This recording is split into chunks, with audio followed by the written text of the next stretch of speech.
Welcome to the track session of Stage 2. This particular session is dedicated to discussing the theme on SecOps is DataOps. Security problems are now essentially data science challenges, right? So we have been, having discussions and deliberations around security analytics. What are the various use cases of cybersecurity in data science, and how data scientists and the security communities are working together, collaborating in order to find the solutions to the complex cybersecurity challenges.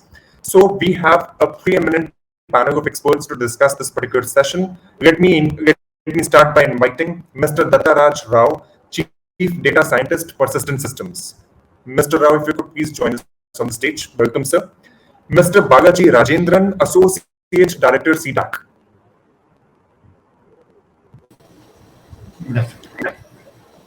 We also have Ms. Aparna Vadwe, CSP Platform Build Head, Automation and Analytics, TCS. So Aparna would be joining us shortly. And to steer this discussion, to chair and moderate it, we have Mr. Chandan Pani, CISO, Mindtree. Thanks, Aditya. Over to you, sir. Thank you so much. Thank you, Aditya, for the warm welcome, and I'm glad to be part of this group. So, panel, we just have 45 minutes for us, and this topic is vast. So, let's jump in. Let's look at distinct areas and those which are actually tapping DataOps and SecOps, right? Well, DataOps suited to solve some of our most difficult problems. Now, and cybersecurity definitely falls into that category. With today's ever-evolving cyber attacks and proliferation of device, machine, IoT-enabled endpoints, right? AI can be used to keep up with the bad guys.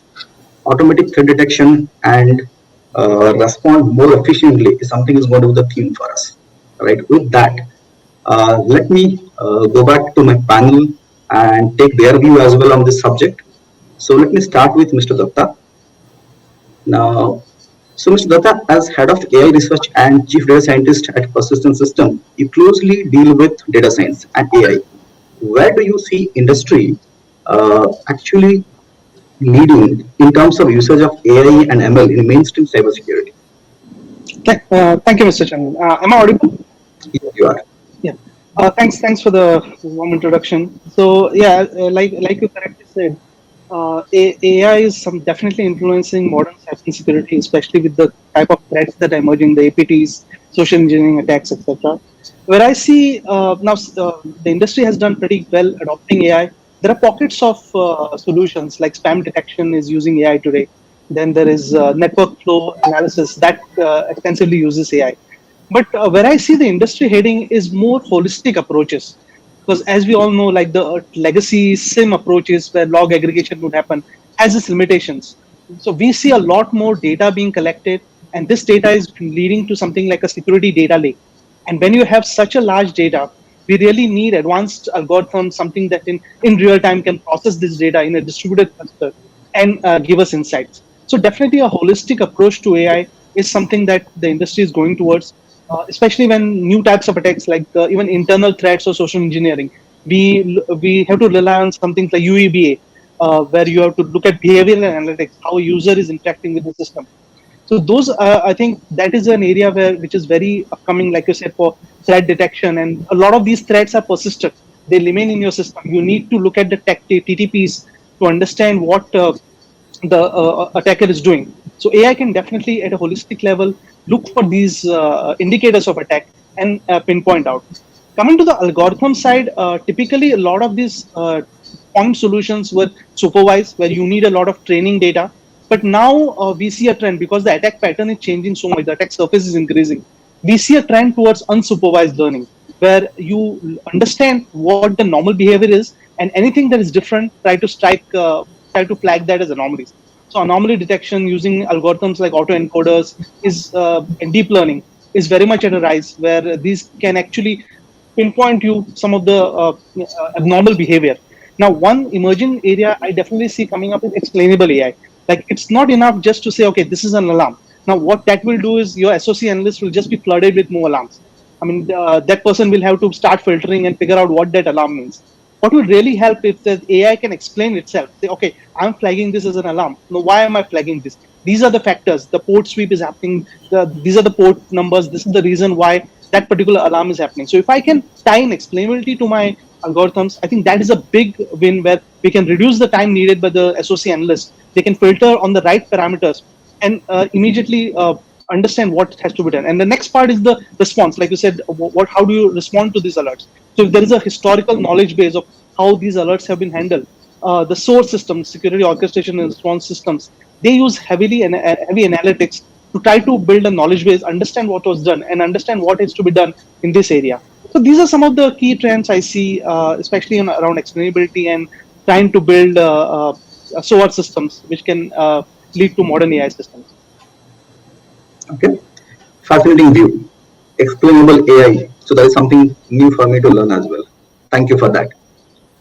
So, Mr. Datta, I must say that this definitely helps, and I strongly believe that AI or ML is going to be the future for cybersecurity solutions. Right now, having said that, let's move to the next question. Probably something we would like to know from Aparna as well. So Aparna just joined us. So Aparna, let's talk about this cybersecurity is data ops getting automated, right? So as a platform and automation head at TCS, you deal with automation very closely. Now, what's your view? How automation is adopted and cybersecurity, and it enhances the efficacy of the solution as well as we deploy it at a scale, right? So, what's your view on that? Yeah, thank you, Chandan. So when we talk about automation within the cybersecurity from a day-to-day implementation standpoint, there are basically three towers or three paradigms that we look at. So one is the threat detection, right? The threat landscape is ever evolving. We definitely cannot predict and stop breaches, but what can we do to automate or to do things faster so that the containment is in place faster enough, right? So are we having the right controls across the different paradigms? And by controls, it could be deploying tool sets, deploying controls, or deploying automation on top of it so that we can correlate the different dimensions. Like what you get from a regular SIM service to an MDR to a network device.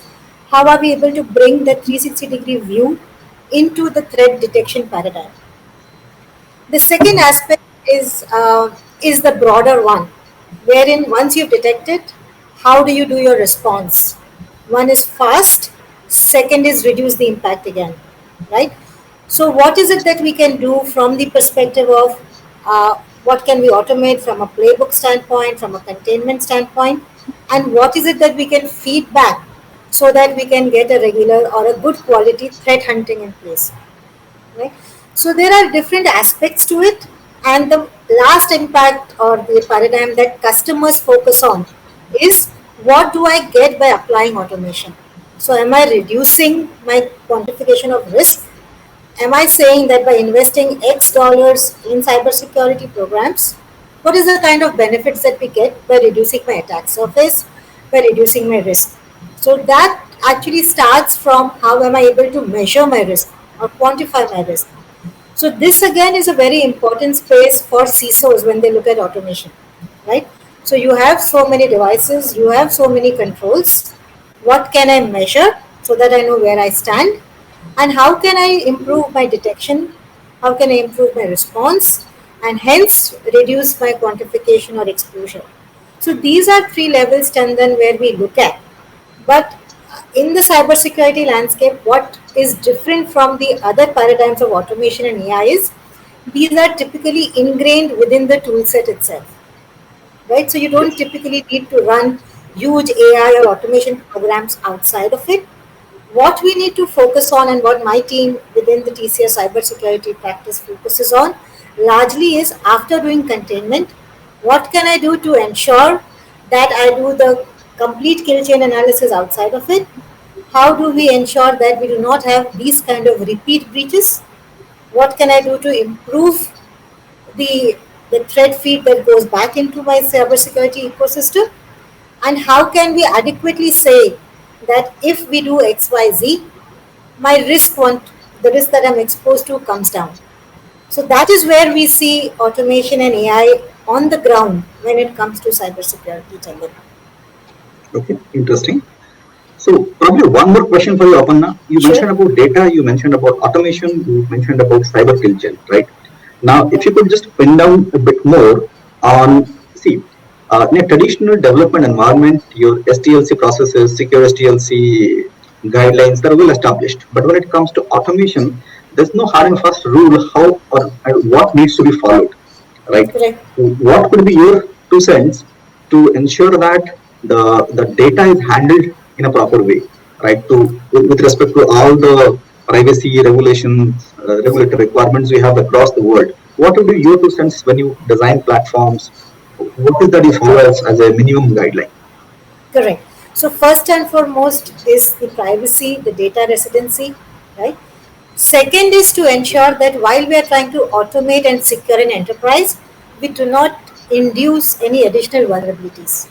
That means the automation layer in any which way should not lend another avenue for vulnerabilities or breaches to enter, right? The third aspect that we look at is while everybody focuses on automating for me, a key area that we have really focused on is you grow or you become secure as you are part of a community, right? So while we have these rigid walls of residency, privacy, which are absolutely needed, we encourage our CISOs to be little more open to sharing best practices as well, which is actually a dichotomy because you want to be secure and you want everybody to tell you what they are doing, but you should also be able to radiate the same, right? So definitely the residency aspect is very important. Secondly, one aspect I would like to highlight, Chandan, is my automation development cycle is very short, but to prove to my internal ecosystem and customers that my solutions are secure is a project which is bigger than that. So there's a security checklist to ensure there is no vulnerability, there is nothing that we do outside of it, apart from using the best of breed technologies. These are the additional what I may call the frills that we need to put in to ensure that we are actually giving value in terms of security solutions. Get you. Thank you very much for that view.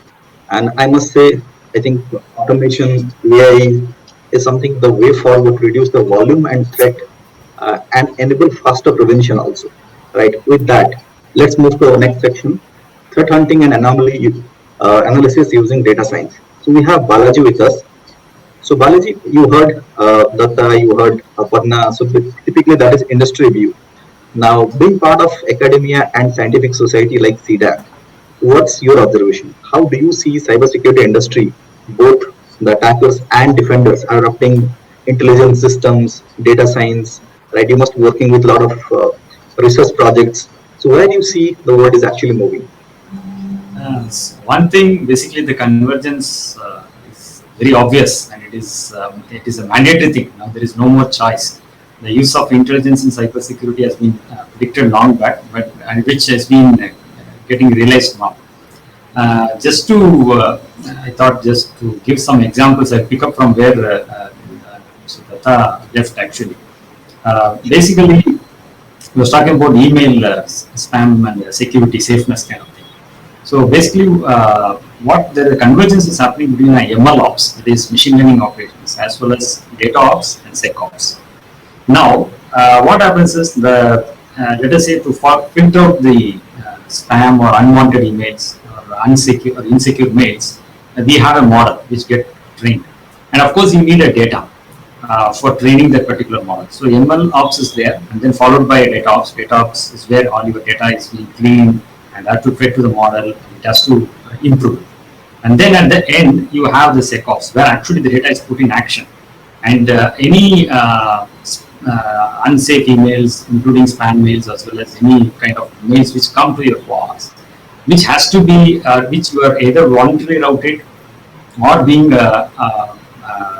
being stopped at the gateway and then sent back to from the SecOps team to the data ops team, who will take a view on it and then push it back to the ML model. So you can see a feedback loop which is happening between the ML ops as well as the data ops as well as the SecOps. So this feedback loops makes the system richer and as well as makes it more efficient over a period of time.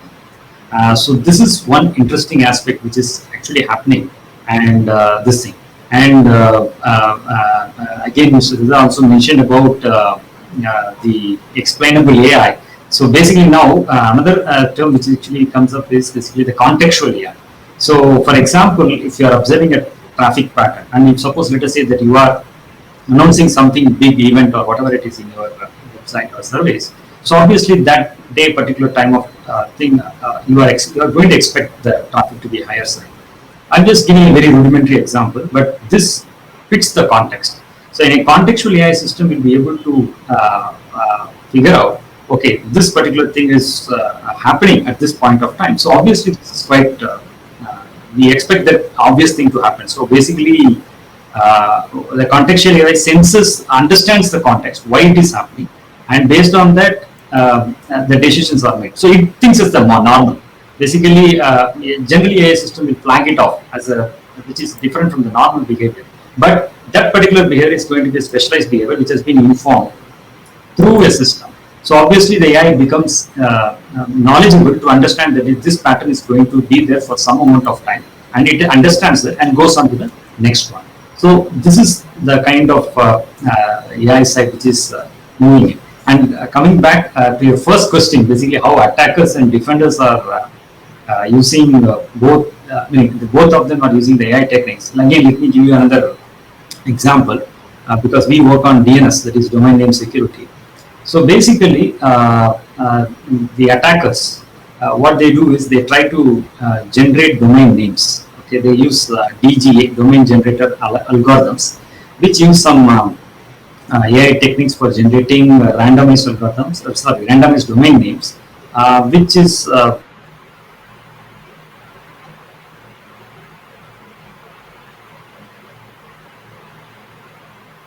Looks like this domain names will be only live for.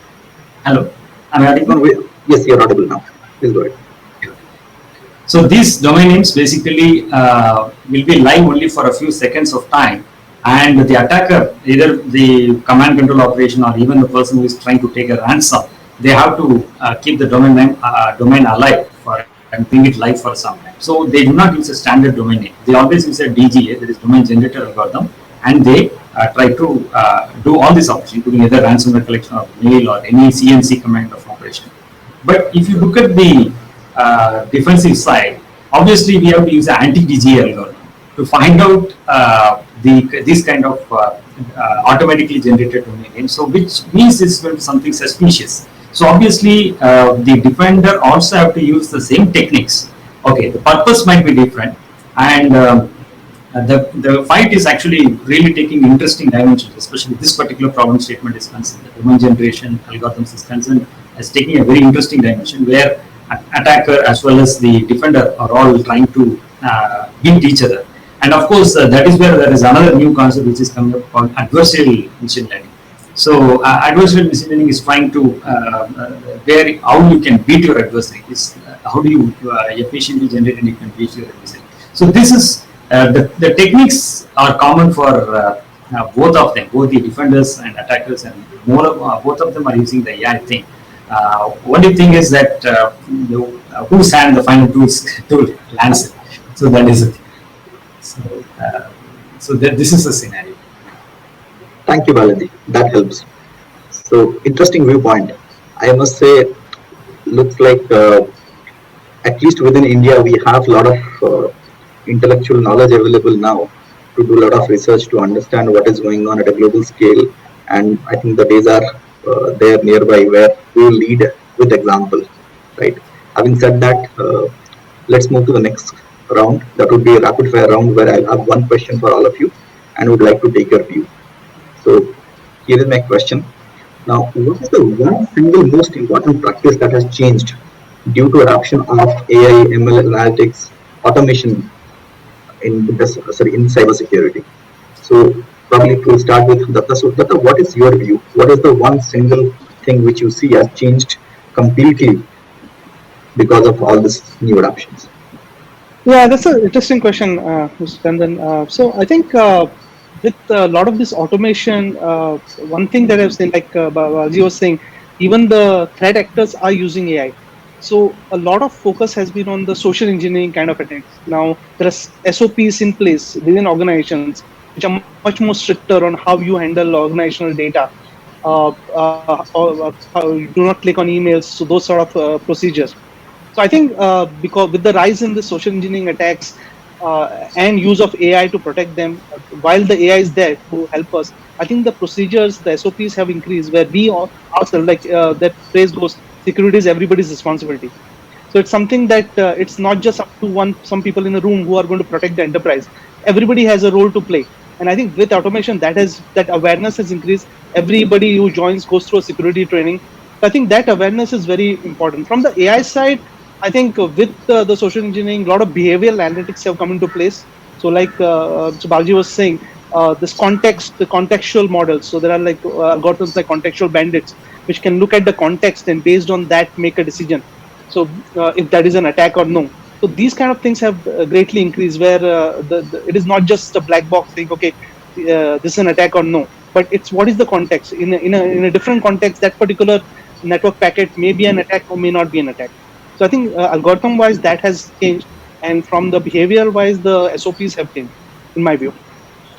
Interesting, Datta. So probably I'll just try to hang on a bit on that. Mhm. And as a data scientist, right, when you address your team, uh, do you specifically set some ground rules for security, or you are handling so much of data, right? Now, as a data scientist, what is your principles or guidelines that you love for your team? Or if you could give us some examples.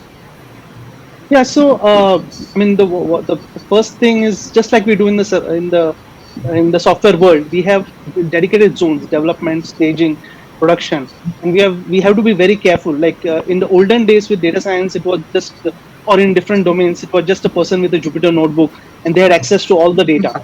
Now we have to be very Yes. very careful here. I mean, we have to have dedicated, just like the security teams have this. Dev environment or environments where they do the red team and blue teaming.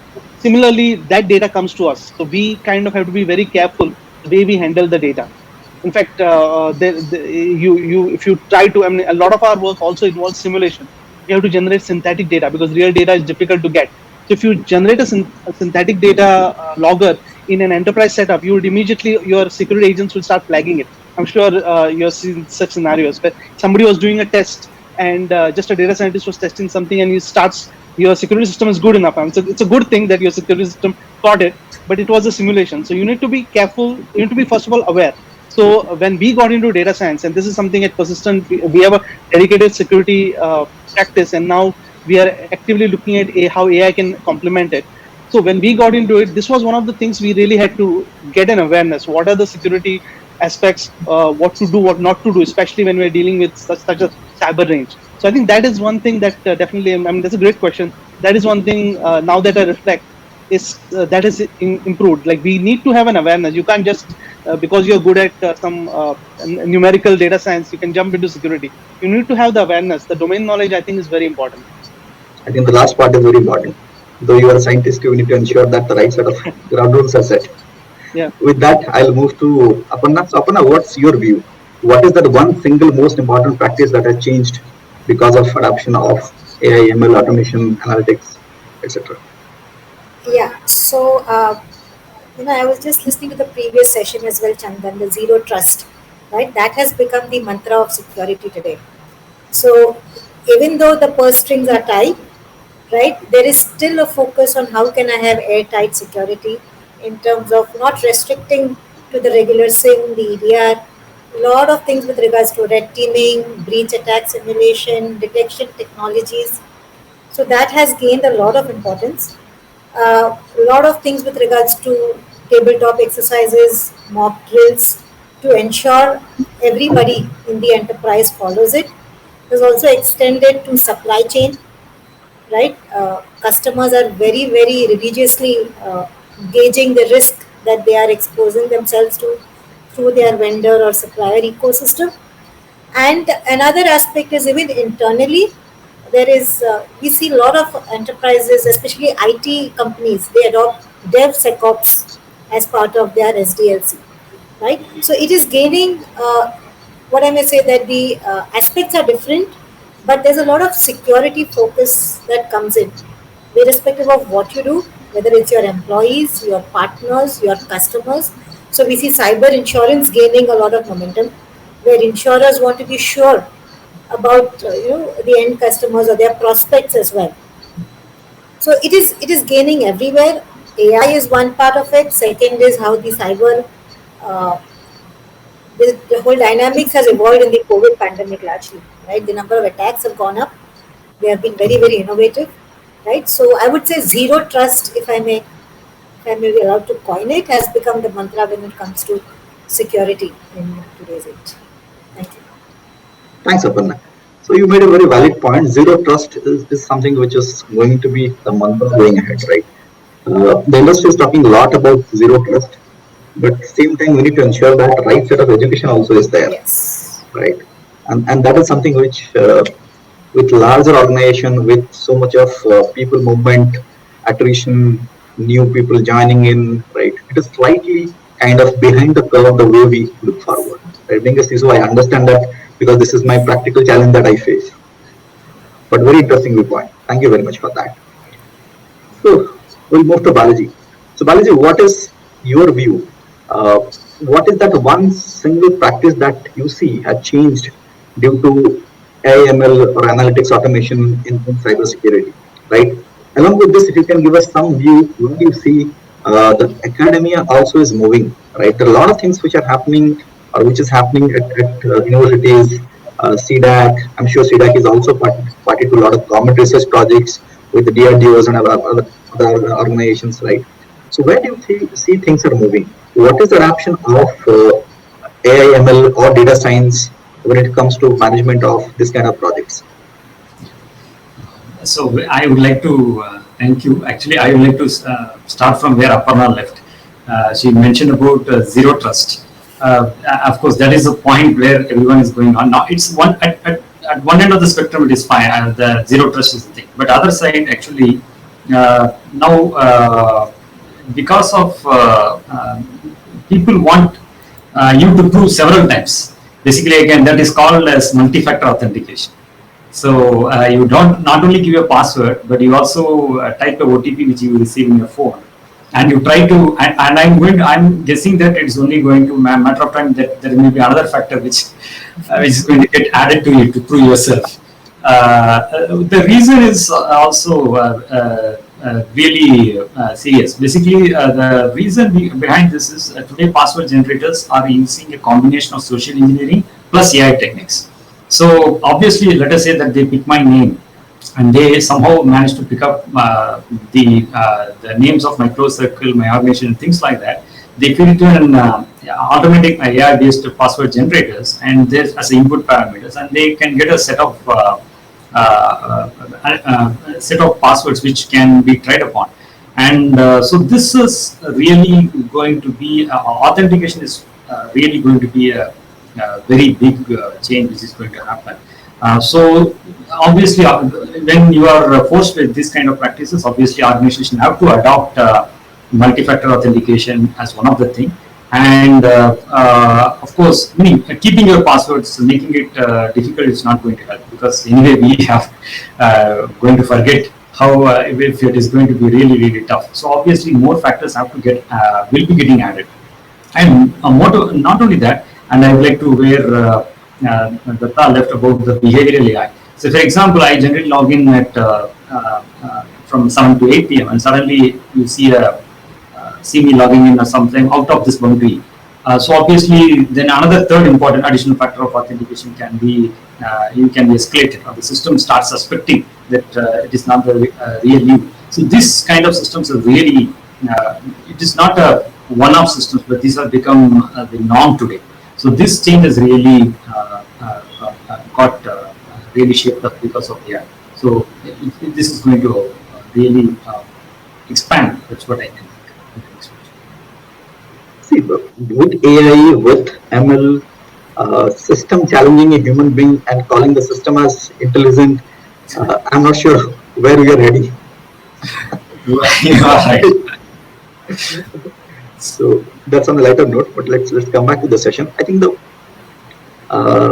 title of the session your DataOps and SecOps, right? So your SecOps is DataOps, and all your DataOps challenges are now security challenges, right? So considering that, what is the trend you see going forward, right? Probably we are in 2021. Let's say by 2025, where you see DataOps and SecOps are going to converge together in future, right? There are a lot of DataOps projects are going on across the world. There are a lot of data churning happening, right? One interesting fact: India is one of the largest or the largest data processor in the entire world. So we process maximum data which is generated by the entire world, right? And all other countries are probably distant second and third, right? Nowhere nearby India. So considering that, we churn too much of data. So where you see the trend where DataOps and SecOps is converging together, probably down the line 5 years, what is your view? Anyone will take this question? So from my side, basically, the convergence has already started. Maybe because I'm from research background or something, I might be seeing the convergence has really started, and it's only going to get stronger. The bonding between these two is only going to get grow in the next 2 years, and it is going to become so closely tied up. I think one cannot exist without the other. That's what I feel in the going forward. But of course, yes, it is going to be an integral part of all the practices. And I'm also seeing from the privacy viewpoint, as Aparna has clearly mentioned. So basically, this also will integrate it and might see few augmentations happening along with SecOps. I don't know, maybe privacy ops or something can also come into picture, and both can get integrated into the new system. So and this integration is the way forward, and it will happen in all the systems.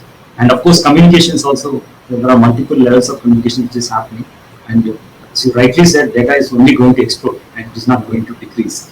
So different levels and different parameters have to be used, and the integration is much clear on the board. It's going to. So Mr. Datta, if you would like to add something. If I could add to that, yeah, I think I totally agree with you, Balji. And one of the things, like when DevOps was new, the whole focus was around integration, how development and operations team integrated. And now, over the years, security was something, okay, as a more of an afterthought or some dedicated folks in the room. But now, the SecOps or DevSecOps, I think now what is happening is we are looking at security as an integral part, both at the product development piece as well as when you're doing this SOC level operations. I think that what will really come out of this is more integrated processes where we can where people will talk more to each other and share best practices and threat intelligence. And then like Balaji said around privacy, definitely that is something that needs a dedicated attention. I mean, like if India is the biggest producer of data, I think processor of data. Processor of data. Okay. By about time we have a dedicated privacy bill, so hopefully that will come soon. Okay, interesting. So Aparna, any views, any thoughts? Yeah. So this is again a dichotomy of security, right? You want threat hunting, you want threat intel, you're not willing to share, right? So there is only so much intel you can gather by looking at one ecosystem. So we have to make the lines blur a bit. We have to be sure what exactly is privacy, what exactly is security, and what exactly, because if you look at threat aggregation platforms, they thrive because the ecosystem contributes, right? And that is how we can help each other. But though it has started, it needs a lot of, the main aspect is the threat factor is so huge that the openness is not as easy as we would like to. But yes, I agree, it has started. But we slightly need to be aware of the challenges and how we proceed. Otherwise, security will not grow the way we want it to be, the secure SecOps perspective. Sure, thank you. Okay, now probably let's move to ultra rapid round where I have just one question and I would request for all of you to have just one line answer. What would be your advice for audience today? What is the one key takeaway from this discussion that we're having today? What is that you would like to suggest from your end? Well, we will start with Aparna. You. Okay. So one key aspect would be that we should not debate data ops, SecOps. It is all there. We have to accept it, and we have to use technology in a very synergized way if we want to gain maximum benefits out of it. Thank you. Datta? I mean, like AI is definitely something that is there, but then it's not something that every AI can solve all challenges. I mean, you need to have a process in place where developers, the security and operations team work together. So DevSecOps is something that is a collaborative process. You need to be aware of. Okay, thank you. Mr. Balaji? Simple. If you're a security engineer, go and pick up a AI course. If you are a AI expert, please go and pick up a cybersecurity course. So this is the real scenario right now, and the bonding is going to only get stronger and stronger in the coming years. So that's my piece of input to the audience. I'm sure that is very interesting input for all of us and for audience also. So with this, probably I would like to check with our organizer Aditya. Aditya, if we have any questions from audience.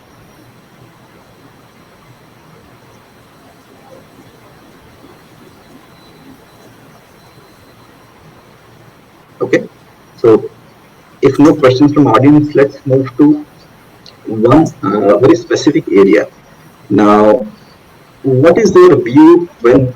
Okay, so here we have Aditya. Aditya, do we have any questions? Right. So we have a couple of questions. So first is that machine learning has been touted to be playing a very important role in cybersecurity analytics. So how does the panel see role of machine learning?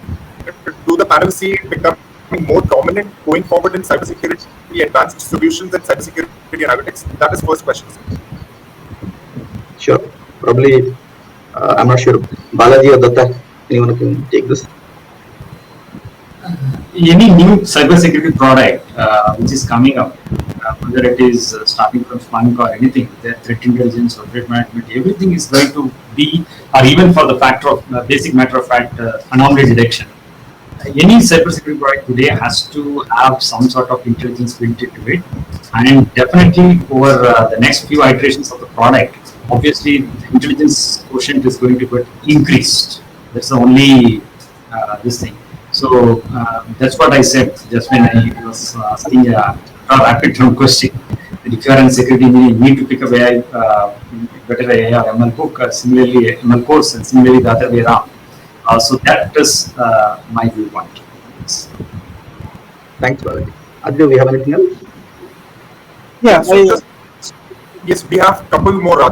The one has just come in. So it's talking about how natural language processing is transforming the overall cyber risk and compliance landscape, right? Or the overall information security landscape in general. And how does the panel view its role, going forward? Because we are talking about security decade. So of course, probably that's still kind of a long range question somebody has put. But it's from a long term perspective, how does natural language processing seem to be, playing a crucial role in the overall cyber risk and compliance landscape? So from data science, we are talking about NLP now. So Datta, would like to take this?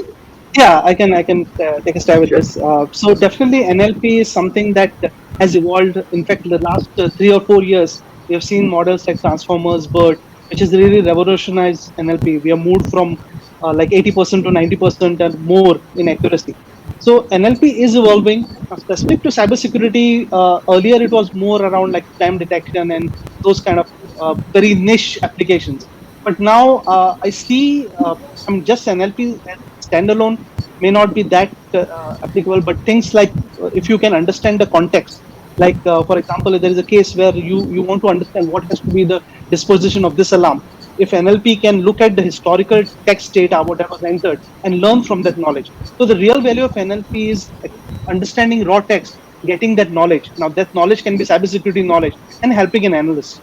So I think that is where NLP will play a major role, helping the SOAR system, the security orchestration layer, and incident response layers, where they can actually understand what the previous disposition was and suggest some actions. And then there are other areas like generative models that NLP can give you a concise report. Now, instead of looking at dashboards, if NLP can generate text and give you a concise report. Now, those are some novel ideas which can definitely work on. But specific to NLP, I see those as main applications. Sure. Chandan, Aparna, may you'd I like to add add something? Yeah, please go ahead. Yeah, right. So actually, we were dealing with one regulatory compliance body, and they wanted us to include something which says that anything that is submitted as proof for, it could be onboarding a vendor or a regulatory report, you need to ensure that you are able to have certain amount of security jargon embedded, saying that you are compliant to NIST, CIS. So this is a very rare requirement, but I think it will come up. It's come from a very different geography, right? But this is where we see, an NLP kind of thing. You don't want to look at the entire regulatory document, but you need to be able to contextualize what is mentioned in it, what category of security compliance that particular report carries. So this is another aspect which the NLP solutions can do. See, I agree with your view, Aparna. The problem what we see is we prefer to tick that box of NIST or CIS or some other framework, right? We actually miss the entire the phase of security that the solution has to go through, right? Whether it is a data science project, whether it is an automation project, right?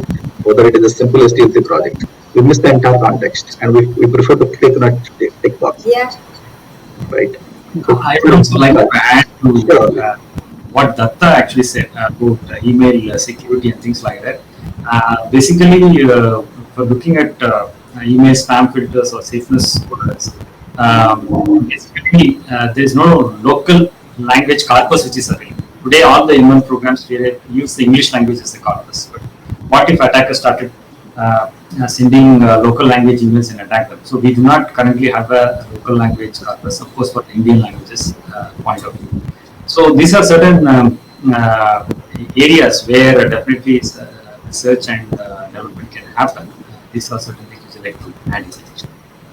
Balaji, that's a very valid point. Knowing India's rich heritage of different languages, right? And the kind of mail system that we use, right? It is very difficult if somebody is not using English, rather using something else, right? So very valid point. So back to you, Aditya. I think we have 3 minutes at our disposal, so just one question is remaining. Can we take that up? Sure. Right. So this is rather an interesting question that says that one of the common pitfalls related to cybersecurity and analytics is that the time necessary to deploy a new cybersecurity analytics program. Right. So how do organizations or enterprises deal with it, particularly as it is scaled up in larger organizations? Right. So rapid integration of operational security analytics is a major objective. So I also kind of resonate with the question. So how do enterprises deal with when they're scaling up cybersecurity analytics program in large organizations? So we'll start with let's say, Aparna, what is your view?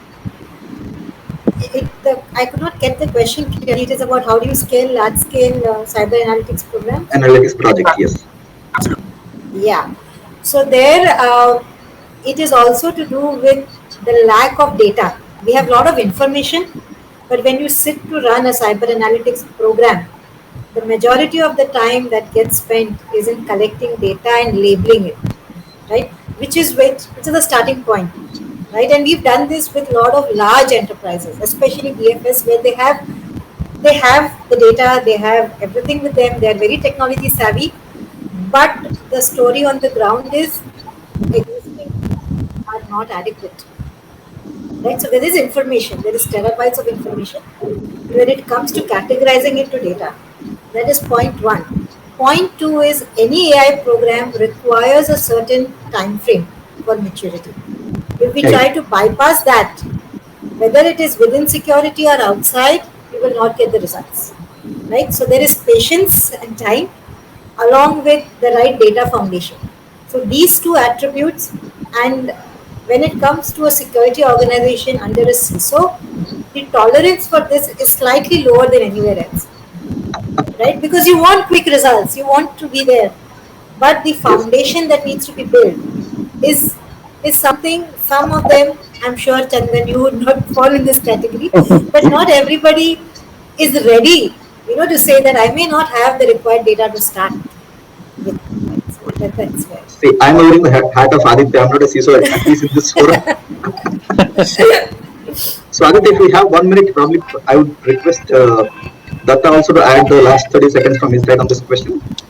Yeah, this Yeah. is a very good, and I totally agree with Aparna. Data and giving the right time, but from the SecOps side, there are some patterns in the industry, like things like a model registry, which makes it easy, and then like we have a development staging area, and like Balaji said, the MLOps cycle. MLOps, the whole point is so you can develop an automated pipeline. So as you build models, of course, you need to have the right data. I mean, that's a given. But if you have the right data, you don't want to waste time with multiple data scientists using their own standards. So you try to have an MLOps cycle where everything is standardized and you move almost automated from your from your Jupyter notebook to your ML registry to your deployment.